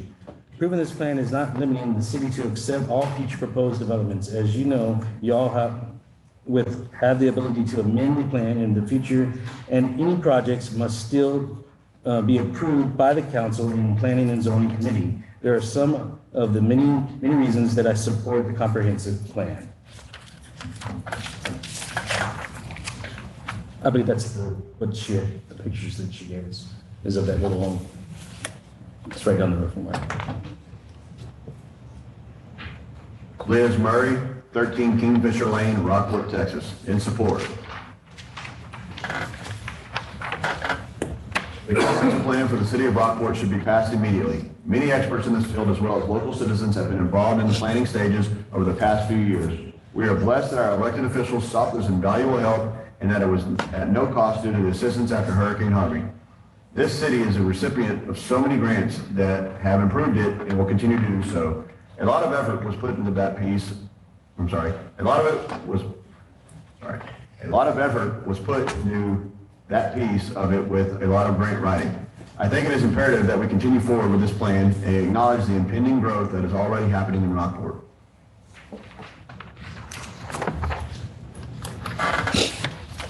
Donna Townsend, 439 Augusta Drive, non-speaker, in support.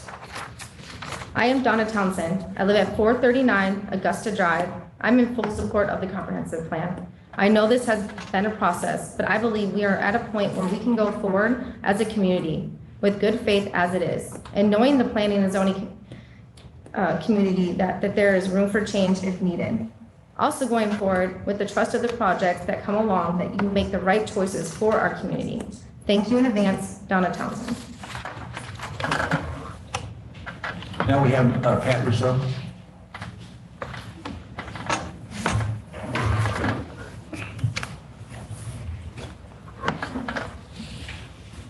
Thank you.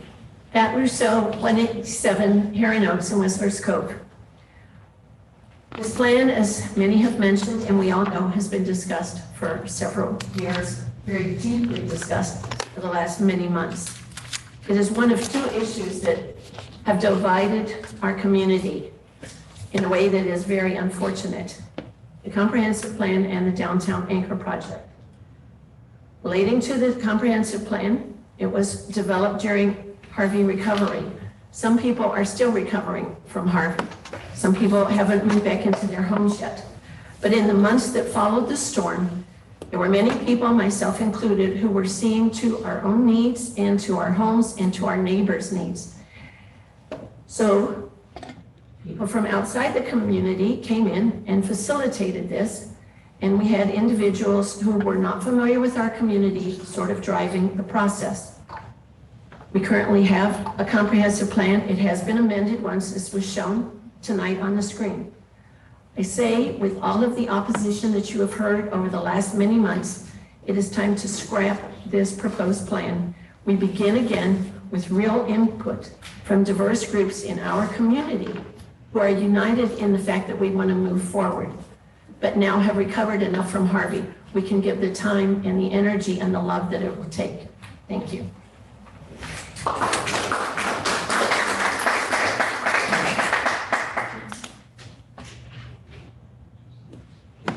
Oh, I'm sorry. Marcella Wright, 418 Cherry Hills, non-speaker, in support.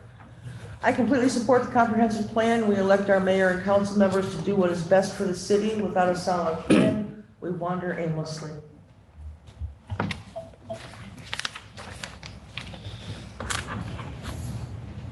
Chad Lee, 115 North Sierra Woods, Rockport. Dear Mayor Rios and City Council members, my name is Chad Lee. I live at 115 North Sierra Woods in Rockport.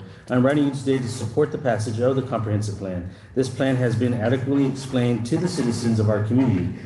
The plan has been discussed extensively and is in the community's best interest that the council votes to pass the plan. This plan provides a guide for the future of our city, and I believe it should be adopted in its current form. I feel that when development projects come before the Planning and Zoning Committee and the council, that you will make decisions in our best interest and with our input. Sincerely, Chad Lee.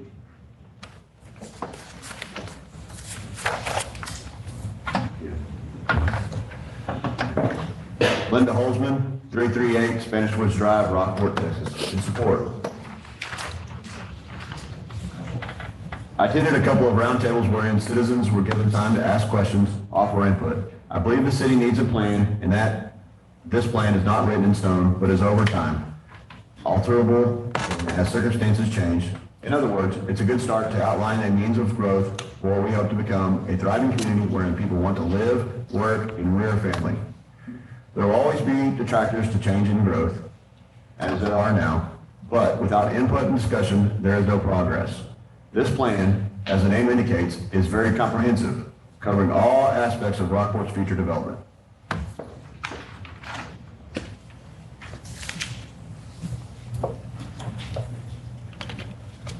Moving on to people that filled out cards. George Rikers.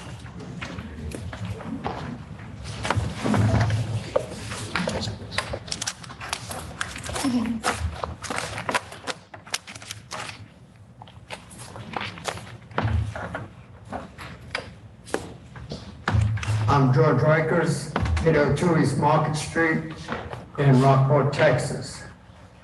I have about 25 people back here that are not in support, but they figured they'd save some time and have me as their spokesperson. South Rockport neighbors and I am been very active in the community. I'm asking you to vote no because that's what the majority of them want me to do. 98% living in the part of town they say they want me to represent. That is something that you should be doing, is backing the majority of the people. Like I said, I have 25 people back there not in support. I know of 2 of you city council members that made a career of the military, of fighting for the right of fair elections and majority rules. I thank you for your service, and I can't understand that one of you don't want to follow all that time you spent defending it.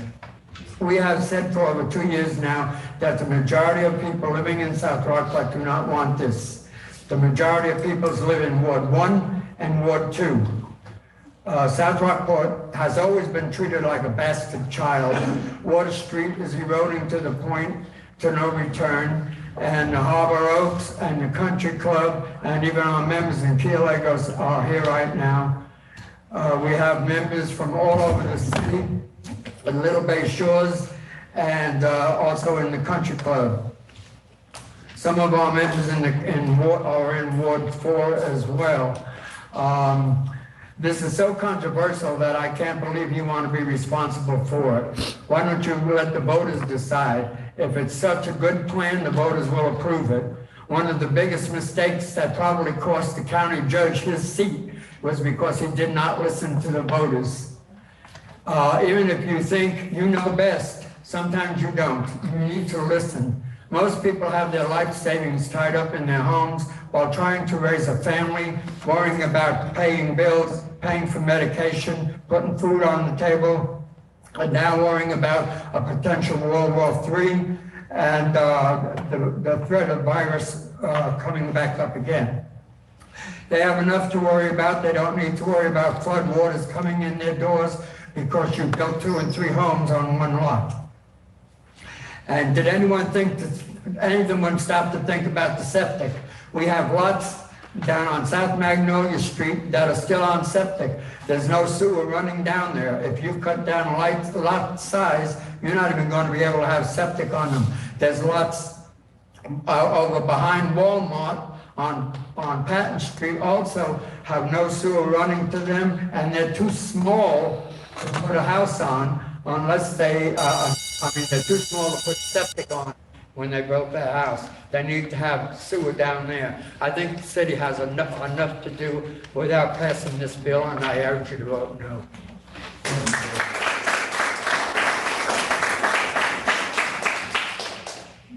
Mr. Rutledge.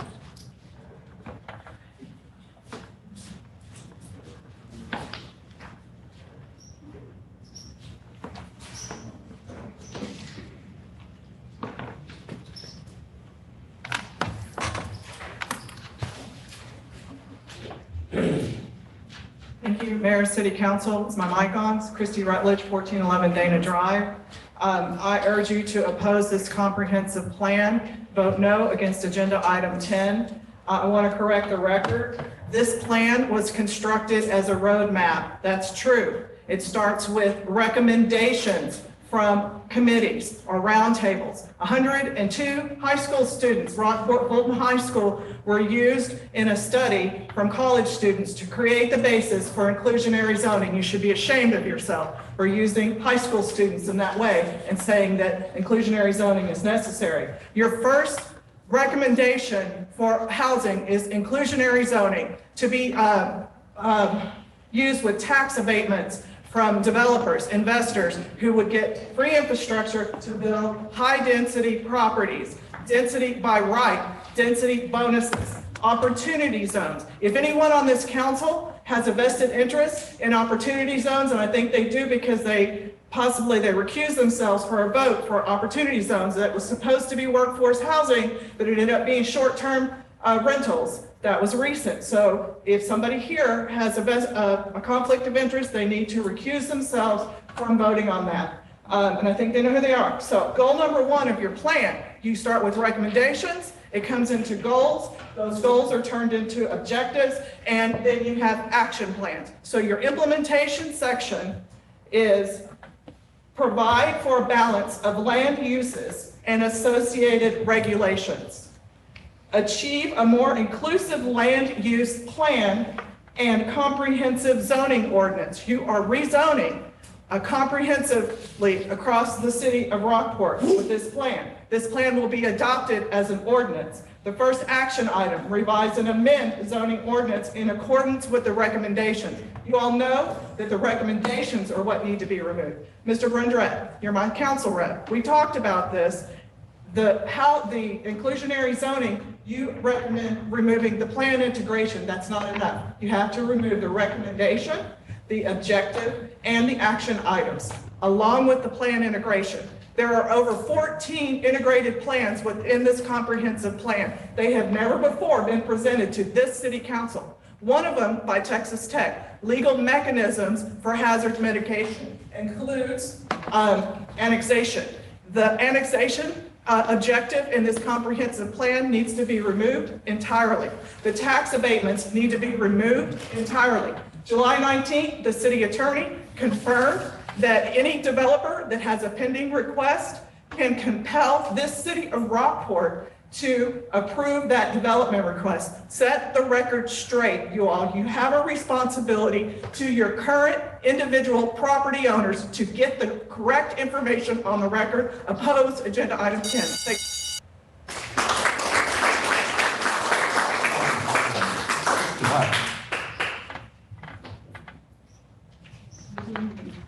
Christy Hutt.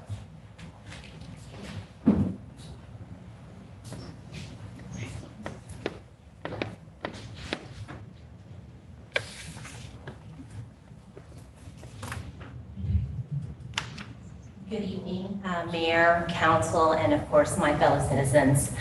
I'm Christy Thompson, and I own property in Rockport, 2201 Prairie Road.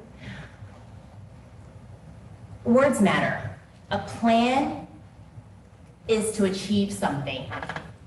A plan is not a suggestion. A suggestion is advice.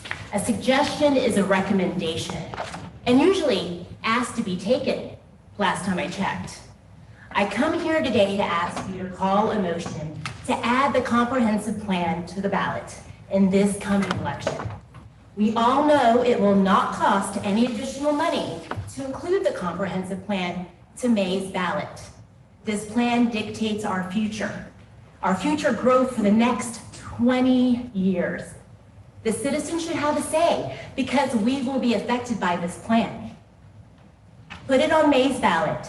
Allow voters to be heard. As Andrew Kane says, and I agree, let us vote.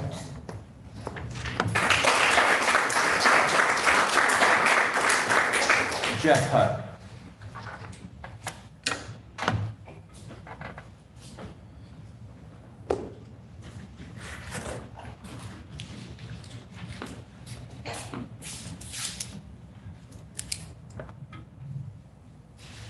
Jeff Hutt, 2201 Prairie Road. This is an ESL teacher's dream to have this meeting. It's all about modals. I would like to ask a couple of questions. Can the council choose to put an ordinance on the ballot? Mayor, I'm not going to answer his questions. I'll answer the council's questions. Okay. This is a citizens to be heard. Okay. Please make the vote. So here, you should put this on the ballot. It's obviously a big thing. If you can put it on the ballot in May, you should put it on the ballot. If you don't, there's enough opposition to this plan that this is going to go before the voters, if you like it or not. It takes 150 people to get it on the ballot. You look at the people who signed up tonight, we're already almost half there. If you get it on the May ballot, it'll cost the city no dollars. If you wait and let us petition it, the city is going to have to run an election. Now, I see two things from what we talked about today. One, Nobody seems to like this comprehensive plan, or though, even those who want to pass it, they say, don't worry about it, it's just recommendations. None of them have given you a single reason why, which is the same thing, you should pass the plan. Nothing positive. The things that you've talked about, housing, it's not about Heron Oaks or small little communities with grass and small houses. The type of workforce housing they're talking about is 51% low-income government housing that's the developer owns the land, the government pays for it. Mr. Meek back there said this is when they talk about workforce housing, this is what they're talking about. 51%, they're not talking about home ownership. You guys, the people who come out and support this, the Chamber of Commerce, they're supported on hot funds. You want to do something about our community? Don't make everything about short-term rentals. Having everything about short-term rentals gives them money, but it drives the price up of housing for regular folks. And I don't think it's right for the council to talk about people not living in RVs and mobile homes. Who are you to decide where people should live? Who are you to decide what's safe? Two things I believe we could do. If you could put it on the ballot, great. If you could put in a charter amendment that says we don't have to have a comprehensive plan at all, and then you let the citizens vote. You yourself admitted we do not need to have a comprehensive plan except for the charter amendment. Charter. Let's amend the charter. Let's get rid of it. Let the people vote. Thank you. Just a point of information on that. The charter was adopted and voted on by the citizens of Rockport. They chose to have a comprehensive plan. They can choose to change it. Let us go Team again. Bacta.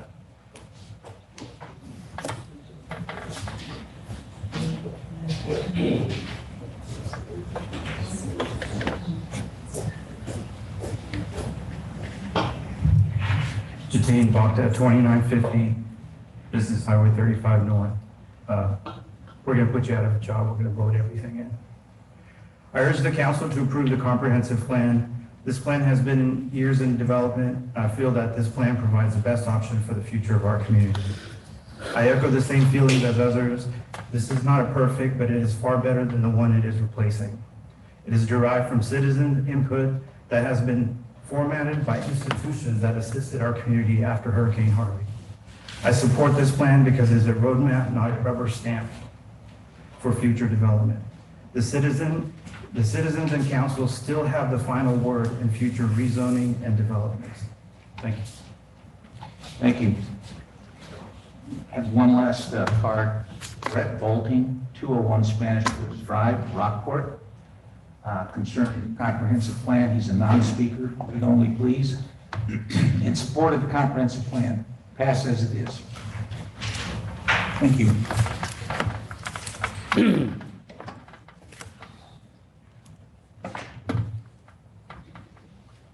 All right, council, we've had everyone speak, requested any other comments or input.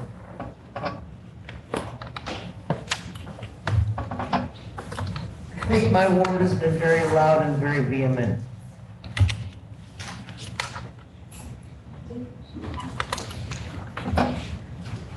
Okay, I'm going to start here. So I keep hearing the section 211.0004, compliance with the comprehensive plan.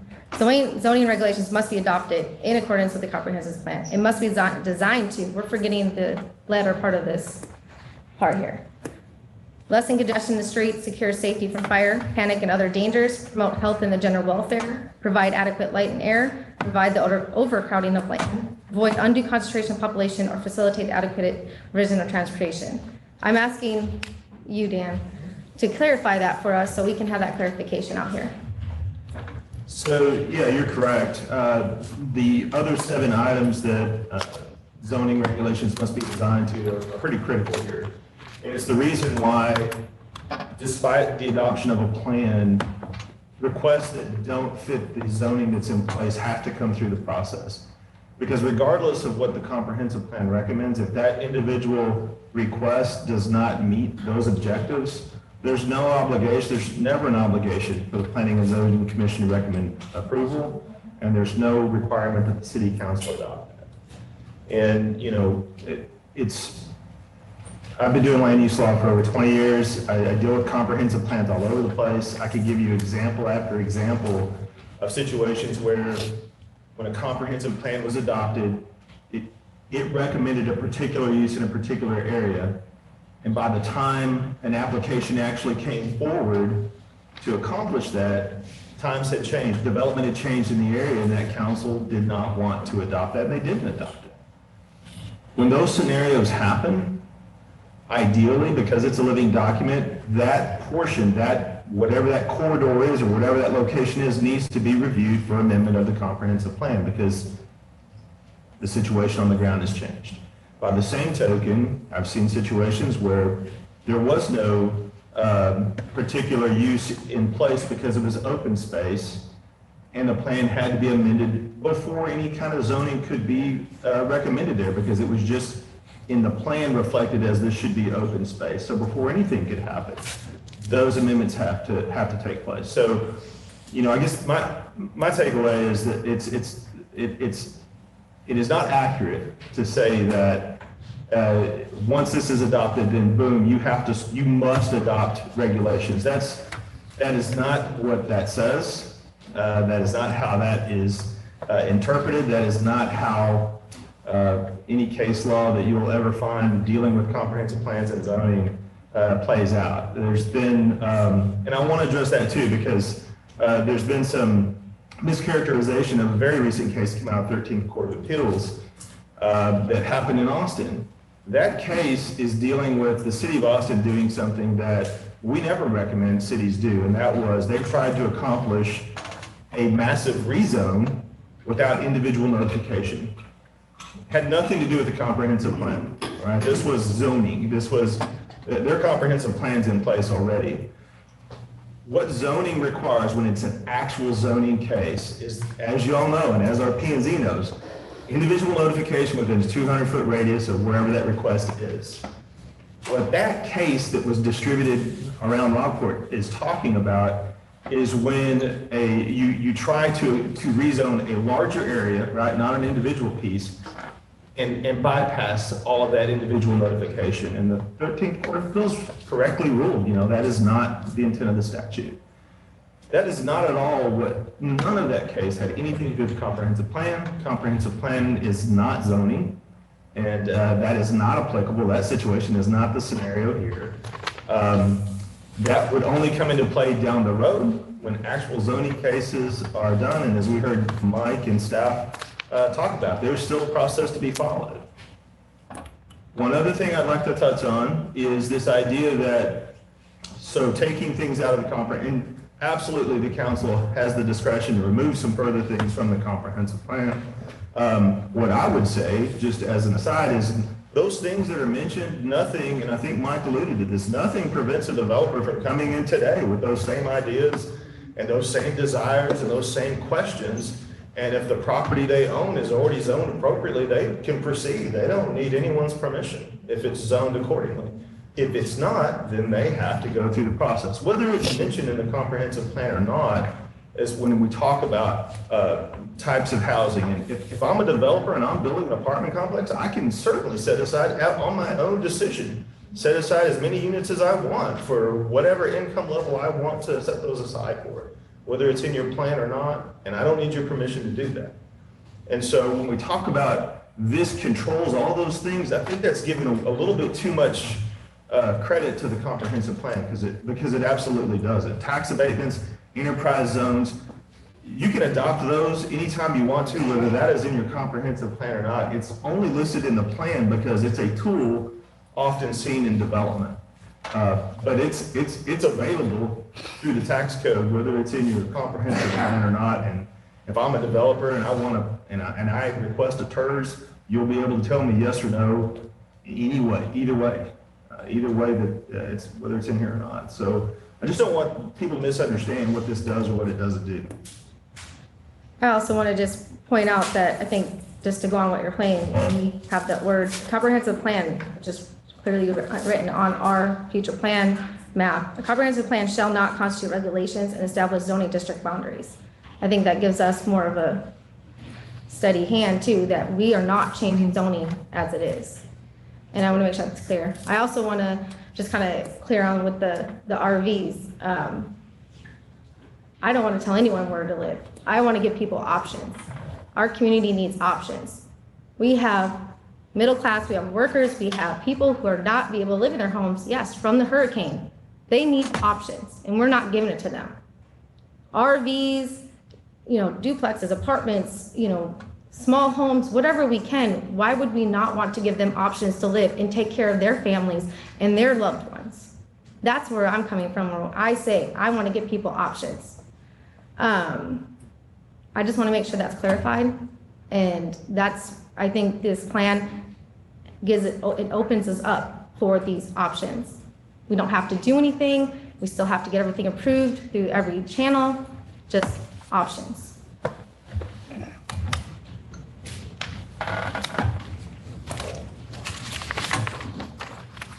Fennell?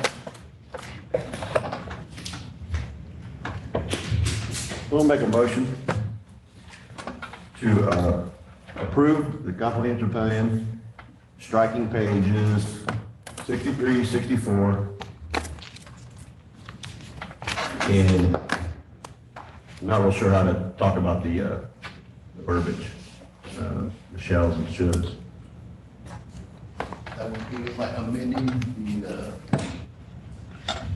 the final chapter. That would be amending the final chapter, which would be the summary chapter, to take out the verbiage that you're concerned with. Okay. And if we, I don't know how we would do that. I think what you're suggesting is we do the word search for shall, will, any type of that language, and replace it with may. Is that what you're suggesting? Okay. So let me start over. Sorry, Teresa. Motion to approve the comprehensive plan, striking pages 63, 64, in the summary or word search for the words shall and replace with may, could, would, and also, that's it. We have a motion. Second. Second from Mr. Beaton. Any further discussions? This does not have to go back. We're done, right? No, the city council can amend the document and approve it without it being referred back to P&Z. I want that on. Asking if it goes back to P&Z. No, it does not have to go back to P&Z. Does not have to go back to P&Z. Motion and second. I would like to amend the motion to strike chapter 9 upon further review.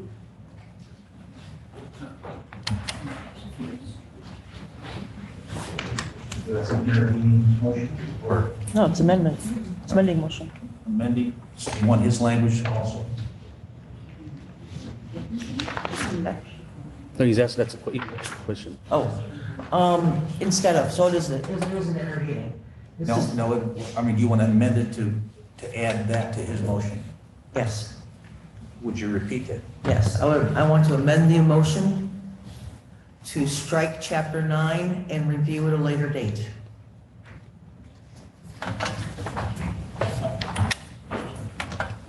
Is there a second for that?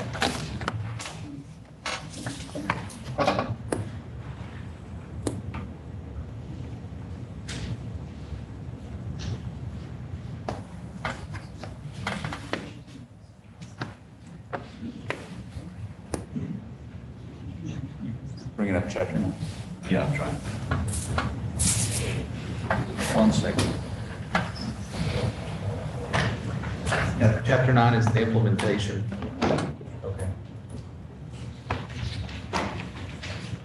So do we have a second for that amended motion? I'll second it. We have a motion and a second. Any further discussion? Can we legally do that? I mean, just take it straight out and and put it back in? Yes, we can. Ward 1. Excuse me, so you're voting on the motion as a whole. No, they're voting on We have to vote the amendment first, right? Amendment first. Thank you. Voting on the amendment first, aye. On the amendment for chapter 9, I'm a no, so. Okay. Ward 3? Aye. Ward 4? Yes. So we're taking, so if this dies, then the whole thing dies? No. I'm just making sure I understand what's going on here. If you approve this motion, you're agreeing to Mr. Brundrett's suggestions with the. We're just voting on her amendment. Which is striking 9, chapter 9. No. She said No to the amendment. no to the amendment. Yeah, and I vote no. So we're now back to. So we're back to the original. And I'm sorry, I missed Pro Tem's vote. No. Now we're back to the original, which is to approve striking page 63 and word search and replacing the word shall with may, could, or would. 63 and 64. May I ask a question? That there are certain things in the plan where it says that the future land use map shall not or does not constitute zoning. So we have to be careful on what your motion is. If we take the word shall out, there's places in there where it does belong. Give direction to council to approve something.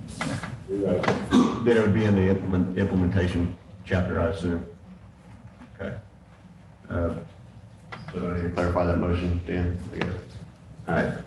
Motion to approve comprehensive plan, striking pages 63, 64, words shall, should, shall, will, in the implementation, chapter 9.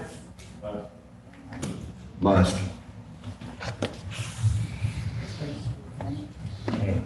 May. The only thing I would add, you may want to limit that, and maybe this will help address Mike's concern. Limit that motion to chapter 9. Because that's the implementation. That's what I said in the last one. Okay, I'm sorry. I thought he said it much. Sorry. So we have it. Does everyone understand? Second. Yes. The second. So we had the original motion and we had a second one. So we're ready to vote. Ward 1. No. Ward 2. Aye. Ward 3. Aye. Ward 4. Aye. Mayor, aye. Thank you. Moving on to agenda item number 11, reports from council. Anybody want to go first? It was a great weekend. Market days, crawfish boil, the beach was crowded, and so I'm sure a whole lot of hot funds were acquired. We're still in session, please, if you want to. Hey! Please go outside. Thank you.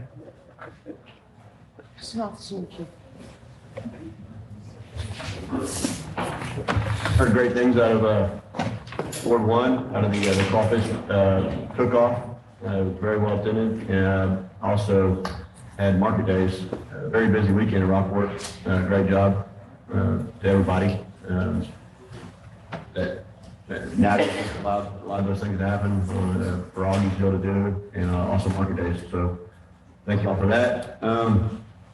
We have Rockport Fulton Little League opening ceremonies this weekend, Saturday morning, 9 a.m., Memorial Park. Rick's not here, but the Parks guys have been working really hard getting Memorial Park ready to play ball. It's springtime, so baseball's here, guys. You might want to come out and support Little League. We'll be there all day on Saturday. Thank y'all. We had our Rockport Country Club annual meeting, I think it was about a week ago, that I attended. Mr. Stevens, Chief Stevens over there attended, and he was our speaker, went over just some concerns with the citizens on what the crime is happening in the area, and he did a great job. We also discussed the new drainage projects going on in the community with the new pipeline being brought in on hole 11, I believe it is, which they seem to be very excited about and will help with a lot of the drainage issues coming up, especially now that we're going into the spring and summer months. So it was a good meeting. And I think that's about it. So thank you for everyone coming out today and speaking, and we do appreciate everyone's voice coming to be heard. Thank you.